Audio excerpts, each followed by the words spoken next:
Good afternoon, everybody, and welcome to IVMF's VetNet webinars. Today, our VetNet webinar session is on what you need to know about Six Sigma. My name is Elvis Avdic, and I'm Post-Program Support Service Advisor here at IVMF at the Alumni Department. As you know, IVMF is focused on advancing the lives of nation's military veterans and their families through programs in career, vocations, and entrepreneurship education and training. So if you want to know more about IVMF, please visit us at ivmf.syr.edu and definitely take advantage of those programs. I, along myself, with the rest of the IVMF Alumni Services team, we work across IVMF programs to assist our program graduates with research and networking connections. So it's our pleasure today to introduce our guest speaker for today's webinar, Patrick Penfield. Patrick is joining us here from Syracuse, New York. Pat is a professor of practice for supply chain management and director of executive education at Whitman School of Management at Syracuse University. He is certified in purchasing management, CPM, certified fellow in production and inventory management, CFEIM, and certified in integrator resource management, CIRM. Patrick has over 15 years of experience in industry in supply chain management, working in such companies as Johnson & Johnson and Philips Electronics. Today, I will be moderating this session with the assistance of our alumni program manager, Ashley Cavender. She'll be monitoring chat and responding to it. So before we get started, I just want to let everyone know that this session is being recorded and you will receive a recorded link to it. If you have registered for the session, along with a short survey, 1 to 2 minutes, please let us know what other webinars you would like to see in the future. That being said, if you have any questions throughout this webinar, please type in the chat box or raise your hand and somebody will get to you. That being said, I would like to pass it over to Pat to give a little more in-depth introduction of himself. Pat, welcome and thank you for joining us. Thank you, Elvis. Appreciate being here. So first off, I just want to thank everybody for their service. So I appreciate everything you've done, you're doing. And, again, it's amazing some of the sacrifices you make for us. So again, for me, thank you so much and for my family. So today I've got an agenda here, just introductions to tell you a little bit about myself.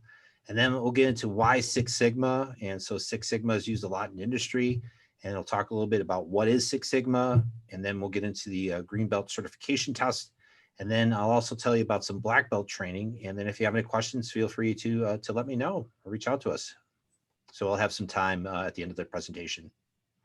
All right, so I am a director of executive education. So I teach here at the Whitman School of Management. I have my PhD in sustainable resource management. So I just got that actually last month. So it took me about 13 years, but I finally got my PhD. So I've been teaching at Whitman, 17 years now. So I teach a lot of different courses, supply chain systems, project management, green supply chain, introduction to supply chain purchasing. And then I also do research as part of my PhD work. So I was focused more on hardwood sawmills and continuous improvement with that particular group, in addition to some hardwood products. So as Elvis stated, I've worked for some big companies, Johnson & Johnson, Philips Electronics, Carrier, and I'm a big Bills fan. So I hope there's some Bills fans out there. Could be a good year this year. So I'm very, very excited. And I'm hopeful that, we'll take the next step and hopefully make the Super Bowl. Yeah, that's my goal or hope. All right, so first I want to talk a little bit about why Six Sigma. So Six Sigma is a continuous improvement tool, and employers are seeking this. So I was just on Indeed, and I typed in Six Sigma, and there were 15,844 jobs, looking for somebody that has some type of Six Sigma qualification. So what's the big deal? Why Six Sigma? Well, a lot of it is analytics. And so, everything's kind of moving in that direction and data. And so if you understand data, a lot of times you can kind of understand what's going on, what's the situation, what's the problem. And it helps immensely when you're trying to resolve quality issues. So I actually have my black belt through Johnson & Johnson, and that's when I worked there. So when I started working there, we actually had a vice president that came over from another company. And so one of the things that he did, first thing he did was actually institute kind of a Six Sigma program. And so I was fortunate enough to work through that. and go through the program, and then also do a project. And so it was really very interesting. So Six Sigma works really, really well when you have a lot of data, and so data is really kind of key if you're moving down that path. But in about a year, we saw some significant improvements within our division at Johnson & Johnson. I'd say we probably saved about $1 billion, $1 billion in actual improvements, within our division. And that was really exciting. And so it was kind of neat to kind of see this transformation that happened within my division. So part of the reason for the transformation was these quality concepts. And so some of you may be aware of them. So there's a cost of a control and the cost of failure of control. And so, this is, again, everything we're trying to prevent. If we have good quality, a lot of times our customers will come back. If you have bad quality, obviously they won't. So the other thing is you have to throw a lot of money and resources when you have problems, right? And so this is what you try to eliminate as much as you possibly can. So Six Sigma helps with this. So again, being able to lower the cost of control and then also failure of control. So one of the things that we try to avoid in industry is that failure of control, because that's the most expensive form, especially the external failure. And so a lot of companies are very focused on making that happen. And so the tool they've been using, the continuous improvement tool to reduce these costs, is Six Sigma. All right, so here's one quote, and this was given to me by a friend of mine. So it used to be only the strong survive, but in business, it's not the strongest of the species that survive or the most intelligent, but the one most responsive to change. And so I think if you can do that, that's huge. So I was having lunch with another friend of mine today, and we were talking about change. And we we're like, change might not be the word anymore. Really, the word is evolve, right? So we all have to evolve and get better at what we do. And that'll allow us to, be able to accept and adapt and adopt to the change. So remember that's really, anything in your life, as we grow older, is you've got to evolve with the times. If you don't, then it's difficult to, again, be able to handle all the changes that are going on in today's society. So the first question I usually have in this presentation is 99% good. So for my classes, if you got a 99%, that would be awesome. You'd be doing very, very well. But in a lot of industries, that's not very good. And so here's some examples of where 99% is not good. So if you were the post office, that would mean you were losing 20,000 articles of mails per hour, which would be ridiculous. If you were Aqua, that's our OCWA here in Syracuse, they're the Onondaga County Water Authority. If they had 15 minutes of unsafe drinking water a day, that would be horrific. If you were one of our local hospitals and they had 5,000 incorrect surgical operations per week, you would not be in business long. If you were the Syracuse airport and we had 2 short or long landings at most at the airport each day, people would be very afraid to fly. If you went to Walgreens and they were issuing 200,000 wrong drug prescriptions each year, again, they wouldn't be in business long. In fact, they would be sued, and there would be some immense litigation going on with that drugstore chain. And then again, if we were here in the United States and we had 99% with our utilities, that would mean basically we didn't have electricity for 7 hours each month. And probably for me, what would happen would be during a Bills game, so I wouldn't be able to watch the Bills game on TV, and then I'd be very, very upset with my utility. All right, so here's the measurement. So 99% is actually 3.85 sigma, and 6 sigma is 99.99996% accuracy. So that's what you have to be in order to attain 6 sigma.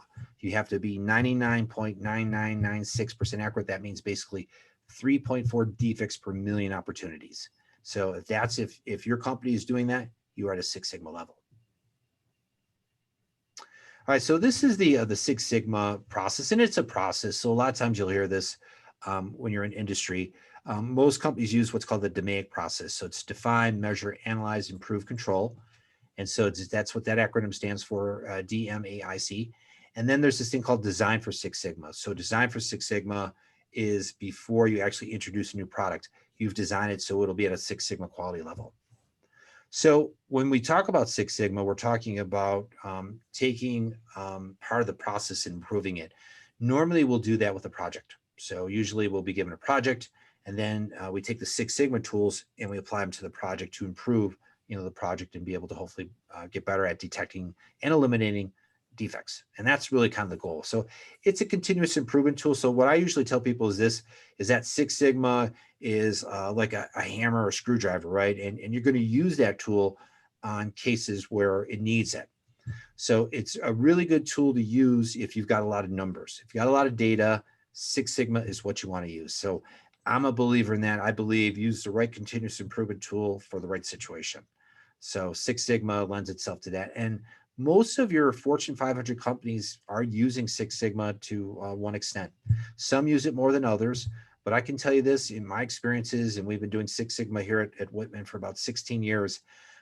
We've had a lot of companies come through, not only manufacturing, but a lot of service companies, your banks, your insurance companies. They all utilize Six Sigma because it helps to improve their processes. So Six Sigma actually originated in the 80s, and it was actually Motorola, the first company to really embrace it. And so Motorola was looking for a way to reduce defects, and they stumbled upon this Six Sigma process. And so they said, you know what, this is actually pretty good. And, we can actually improve some things. And they started to see some financial results, beneficial results that allow them to, again, reduce waste and variation. And so that's what Motorola did with their statisticians. They went through, they used that looking at statistical tools to be able to help. And back in the 80s, we didn't have the greatest statistical tools. You actually really needed stats people to help with that. Through the years, the statistical tools have really evolved and real simple to use. So they're not as complicated as they were in the 80s. In fact, they're very simple. Right now, really, the tools are that simple that you just have to kind of understand what the results are, from the tools. And if you can understand what the results, a lot of times you'll know what's happening with your process.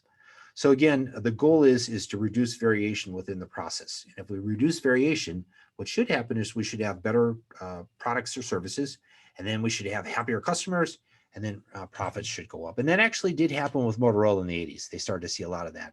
So Motorola had some huge success with it, and then GE started to really get into Six Sigma, really embraced it when Jack Welch was the CEO. And then through that, a lot of other companies started to do this. And there's a whole bunch of different types of organizations. Like I said, we've been doing it for 16 years. Probably one of the older organizations to do it, but there were some before us that were doing Six Sigma also. In fact, we were doing this before ASQ actually got into Six Sigma. All right, so here's the measurement. And again, Six Sigma means 99.9996% that perfection, basically. So that's 3.4 defects per million opportunities. So this is a Z distribution, this right here, this red area. So under the curve is our defects per million opportunities. And so this is our Six Sigma or Z score. And so that's a goal. If you desire to be at a Six Sigma level, this is what you strive to have happen, is to get to 3.4 defects per million opportunities. And that would be, again, within products or services. A lot of times when I talk to people about Six Sigma, they automatically think, oh, this is a manufacturing tool. It's not. It's actually used in a lot of services these days. Like I said, banks, insurance companies, anybody that has data, you can use Six Sigma. All right, to give you an idea, these are the different Sigma levels. So if you were at a 1 Sigma level, this would mean that you're producing 697,672 defects per million opportunities. So that means basically 700,000 mistakes for every million products that you produce. If you're at 6 Sigma, you're doing 3.4 defects per million opportunities. So a lot of companies fall in between 3 and 4 Sigma.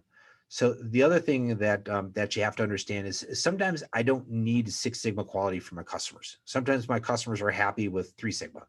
So some of you are saying, well, how can that be? Well, an example might be this eraser on a pencil. It could be at 3 Sigma. It might be a little off, a little skewed, but my customer's okay with that because that's the cost that I quoted them is a 3 Sigma cost. If I decided to give them a 6 Sigma cost, and this eraser would be perfect if there was an eraser on there, but it'd be perfect on this pencil, it probably costs a lot more. So that's your other dilemma, is again, making sure that you're listening to the voice of the customer. It's what the customer desires. So sometimes 6 Sigma can be very costly. So it has to make sense for your business or your service if you decide to go down this path.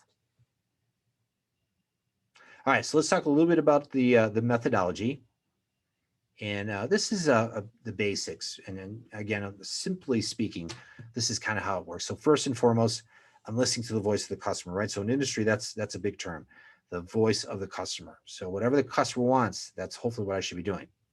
So the customer has basically their process, right? This is kind of what's going on. And so what they may be asking us is, hey, we've got errors, stuff's not coming in right. We've got defects. And so what we would like you to do is maybe improve this particular process. And so this is where we would institute a project. We say, okay, we're going to work on a project to reduce variation within this process. So what we have to do is kind of get our minds and our process around the data. So the data is really key. If you don't have data, it's difficult to use this particular tool. So again, we try to understand the process, and then we center the process around what the customer wants. And then once we've done that, we institute a project, we fix it, and then we control the process. So that's the other thing is once you institute a project, you've got to make sure that it's also is sustained. We want to make sure that what we fix is going to stay like that forever. All right, so DMAIC. So if you remember, I kind of talked about the acronym, right? So define, measure, analyze, improve, control. 5 steps. So let me kind of walk you through this and what it means. So voice of the customer, let's say somebody comes to us and says, hey, Pat, I'm getting these pencils and there's no erasers on them. And we keep shipping them back. And so there's a cost of quality. So that would be an external cost. So my customer's getting it, they're not happy with me. They're shipping it back to me. So I lost the cost of the product. I have to endure the freight costs. And then I've got to rework it and then send it back. So I've got more freight costs. So you can see there's a lot of cost here. So my project might be, how do I eliminate variation with pencils? How do we make sure that whatever leaves our factory has an eraser at the end of the pencil? So that's what the definition would be. That would be the project. So we'd go through first and kind of measure what's happening with this. Like how many of these is the customer getting that have no eraser at the end of it? And then, talk about the cost of reworking, the cost of the freight going there and coming back. And then we would analyze the process and we kind of figure out what is going on. Why is there are no eraser on this pencil, right? So that would be the analysis that we would do within the process. And then we'd figure out why. And then we'd put a fix in. We'd want to make sure that we fixed it. And then we'd test it, make sure that it actually worked. And then once we've done that, and that would be the improved stage, then we could go in and control it. We make sure that every time the customer got a pencil, it had an eraser on it. So again, this is a very simple way that I explain how this process works. So the tools that we use are these.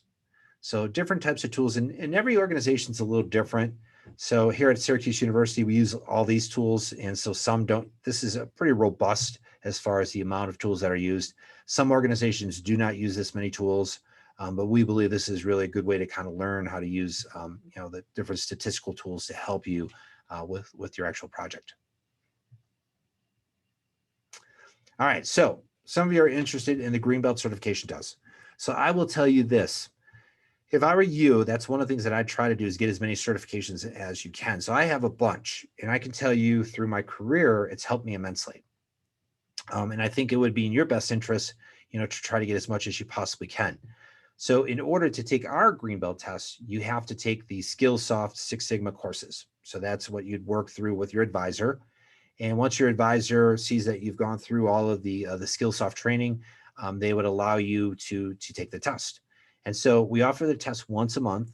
And so it has 100 questions. Again, it's based off the Skillsoft course. I will tell you this, it is a rigorous test. It's not an easy test. Pass rate's probably anywhere between 60, 65%. So we have a lot of people don't pass the test, and I feel horrible that they haven't.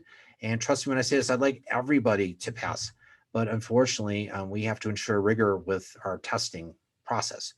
And so that's one of the things that we do. Again, we make it so that you really kind of know your stuff, and that's really kind of important. You have to know your stuff because you're going to take what you learn. You've got to be able to apply it to a project, if you're going to go work for a company. And so that's one of the reasons why our test is very rigorous.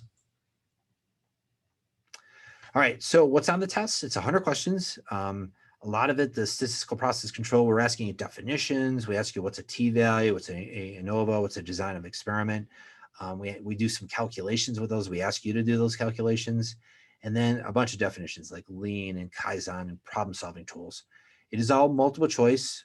So again, there's no penalty for guessing incorrectly, but you have to score at least a 65. If you score 65, you pass, and that's all that matters. So nobody's going to come and ask what's the score. So you'll receive a certificate for us for the certification. You'll get it usually within 60 days. Sometimes it's a little later based on when you took the test and when we sent the batch in to be printed. So we don't print the actual certificates here. We actually send them outside to be printed, and they're very professional looking. They're very nice. It has the Syracuse University logo. And again, it's very sharp. It's something that you can hang on your wall. It's very impressive, to say the least. So this is the Six Sigma certification structure. So Yellow Belt is one, and I know IAVMF is offering this through ASQ. So Yellow Belt is where you kind of learn about the tools. So in industry, it's still good. We're doing a big training right now with a company. And so they're sending everybody through Yellow Belt training. And so it's like a day for us. And, we do it here on campus.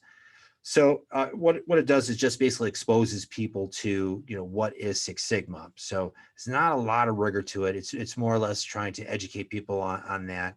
And the green belt is where the rigor starts. And that's where you have to use, tools, and you have to know concepts, and you really have to know the definitions and be able to calculate certain problems. So a lot of times you'll be asked to work on a project when you're a green belt. And normally you might work with a couple people or one or two people. Sometimes you might work on your own if it's a simple project.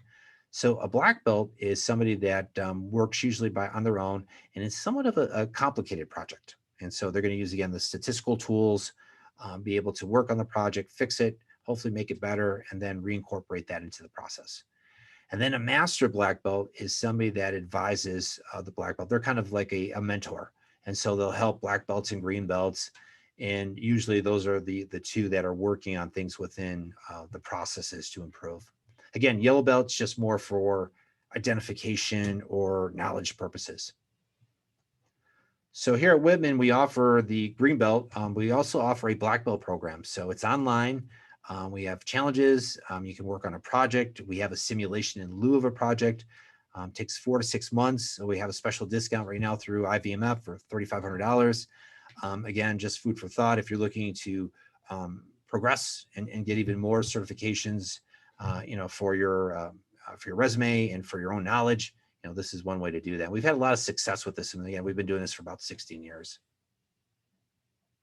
So again, I want to thank you for your service. And I hope this has been worthwhile for you to sit in. Highly recommend that. Again, it get as many certifications as you possibly can. And the cool thing is IVMF will pay for your test. So if I could get something for free and go through the Skillsoft training, I highly would recommend it. I think that makes a lot of sense, and I think it's a nice perk. And I'd urge you to take advantage of these situations because you've done a lot for this country, and this is one way that the country can pay you back.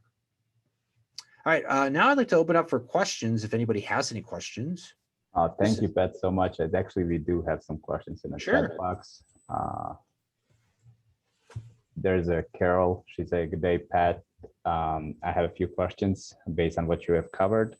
First question is, how much does the Lean Six Sigma Green Belt certification cost if you were already used IVMF or to fund other exam?"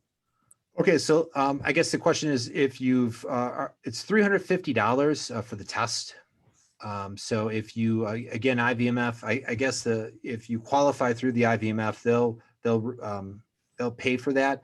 But if you don't pass, then it comes out of your pocket. It would be $350. And usually you have to wait a cycle because we change questions. Their second question is, are there other avenues veterans can take to get the exam funded? I don't know. Again, what I would do is probably pursue it through IVMF first and see, if they can pay for it. If they can't pay for it, you can pay for it yourself. I just don't know what funding's out there that would reimburse you for the $350. I think that the good thing is when you have an opportunity, right? So they're going to do it for free. You can only pay for it once, right? So that's where there's got to be a little skin in the game for the person taking the test. Is you've got to be serious and make sure that you've studied and you feel prepared and that you're ready for the test. Third question actually is a good one, which I also had on my mind as well, is if I'm PMP certified and intend to work in project management, should I pursue black belt shortly after green belt? So can you talk a little more about like difference between PMP versus Six Sigma Green Belt? Yeah, so PMP is just more about projects, right? So it's about the project process. So with Six Sigma, you're learning how to use statistical tools. So with the PMP, you're learning about how to use project management, how do you work through the project management process. So a lot of what you'll learn in PMP, you'll actually utilize in Six Sigma. But the big difference is you're working on a project, but here you're using statistical tools to help eliminate project variation. With the PMP, you're just working on a project. You're not required to use statistical tools. Thanks, Pat. I think there's a question about the $3,500 discount for Black Belt. Can you Sure. explain that? Was there a question on that? Yes. They're asking like, is the discount the $3,500? No, the discount no is $500. So the cost would still be it's normally $4,000 for our Six Sigma program for the Black Belt, and then for IVMF we would give a discount of $500. So the cost would be $3,500. Yeah. So Green Belt is $350 cost, and Black Belt is $3,500 cost. Right. IVMF graduates. There's questions. Would this exam be covered by the VA, much like the PMP exam? I don't know. That's a good question because I think right now I think IVMF is just funding for the test, the certification test. So for our Six Sigma program, I'm not sure. You know, that's something that you could pursue with the VA to see if they would, and we'd be always willing to listen and talk to them about doing something of that nature. There's a question about being for Six Sigma Green Belt. Is there a rule of thumb for those wishing to attain this Green Belt? Can you say the question one more time? Oh, is there a time frame? In regards to like how much to spend on studying it. Oh, okay. So what I would say is once you get through your Skillsoft program, I think that's really kind of important to make sure that you kind of understand everything and take notes. And I would say probably to take it as soon as you can after you've gone through the Skillsoft program. You don't want to wait too long because if you wait too long, then you're going to forget. There might be some, you know, again, additional studying, you know, a week before the test to make sure that you feel comfortable with the concepts. Thank you, Pat. Can you also explain the career paths and that are open to those who are certified in Six Sigma? Yeah, so as I showed you before, there's you know, there's over 15,000 jobs. So a lot of times you'll see this is there's different opportunities. So you could work in quality, you could work in supply chain. So you know, there's companies now that are setting up continuous improvement groups. And so, you know, they're requiring that you have some type of Six Sigma certification. And you know, so there's, I think, you know, it makes sense. And again, the other thing is getting better at Six Sigma. So if you, this is one path that you could take is get your green belt certification, then get your black belt within a company, and then you could become a master black belt. So if you're a master black belt, you can actually make a lot of money. You can make easily over six figures, you know, especially if you're good at what you do. So, you know, and that is because companies are looking for people that are able to use those tools. And if you're a master black belt and you're good, you're worth your weight in gold, basically. Thanks, Pat. So we have a question, another from Melissa. She says she's taken the Skillsoft training, but missed the current deadline for applying for the test. May she apply for a test later? Of course. Yes, Yeah. definitely. And Pat, can you on that one, can you just go a little briefly over the certification process and eligibility to take the exam? So again, first you got to go through the Skillsoft training. And then once you've done that, you've got to contact your IVMF advisor. And so what they'll do is they'll make sure that you're qualified to take the test. And then what they do is they send us a list of people. And then from there, we'll reach out to you. We'll send you an email and we'll give you instructions and we'll give you a time frame, usually about 30 days to take the test. And then when you pass, because I want to be positive about this, then what will happen is you'll receive a certificate from us in 60 days saying that you're green belt certified. I think I'll just give folks a minute or so to see Sure. if there are other questions out there for Pat.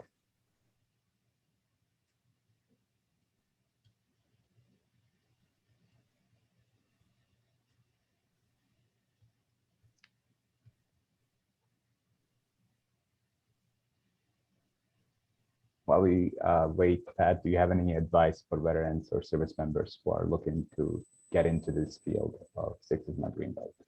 Yeah, I was just say, again, if you're interested, this is probably the best way to start is get some experience. I think this is always good to get as many certifications, take advantage of these programs that are being offered. They've been created to help you, and you have to help yourself, right? So you've got to go through these processes, get certified, again, try to collect as many certifications as you can. So I think you have to think of it as an investment in your career and your future. And so, this is kind of what employers are looking for is, again, the value that you bring to a company. And right now, the labor market's a little tight. And so if, again, you've got these qualifications and these credentials, you're going to be very desirable in industry. And a lot of times that'll lend itself to making more money. Thank you, Pat. And I've seen in your presentation that you had listed all these types of belts from yellow, green, can you tell us a little more I know you mentioned a little in regards to getting out there on a project level, what would be difference in regards to job market between yellow and green belt or yeah, so black belt? Okay, so yellow belt's not really going to do too much for you. The green belt will. And so the yellow belt's just more for informational purposes. The green belt says, hey, you've got some knowledge and some skill sets that can be applied. So it definitely would give you more of an advantage. And again, it's always good to learn, right? So that might be a good way to kind of learn a little bit about Six Sigma. But employers are looking for green belts and black belts and master black belts. And that's really where you'll see opportunities. And again, every employer is a little different as far as, the salary that they offer. Usually, if you're working for a big company, they're going to offer you more money than a small regional company. And that's just because they have more available and they're trying to recruit the best and the brightest. So a lot of times the bigger companies, they make more money. So they're able to offer more money from a salary standpoint. Awesome. Great. Well, thank you so much, Pat, again, for your time. Let me see if there's any more questions here. If taking IBMF's O2O cohort for Lean Six Sigma Green Belt, will there be a project required as part of the certification? No project required. Although I will tell you this, again, you're going to learn a lot of the tools. Your employer may require you or ask you to participate in a project, right? So, I know through the SkillSoft program, they kind of walk you through how to do that. So, that's the one thing that, again, if you go join a company, they may ask you that, hey, we want you to work on this project. But I think the SkillSoft program and the certification is going to help with that, so that way you'll be somewhat prepared when you're asked to work on a project. Awesome. Thank you, Carol. Thank you, Pat. And anybody else, if you guys have any questions, you can type in the chat box or you can raise your hand and we'll get to you and mute you and you can ask.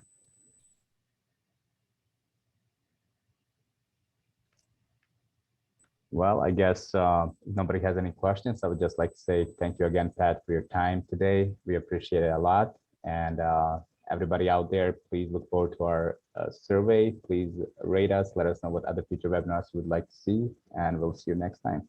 Yeah. Bye, everybody. And thank you. Thank you for your service.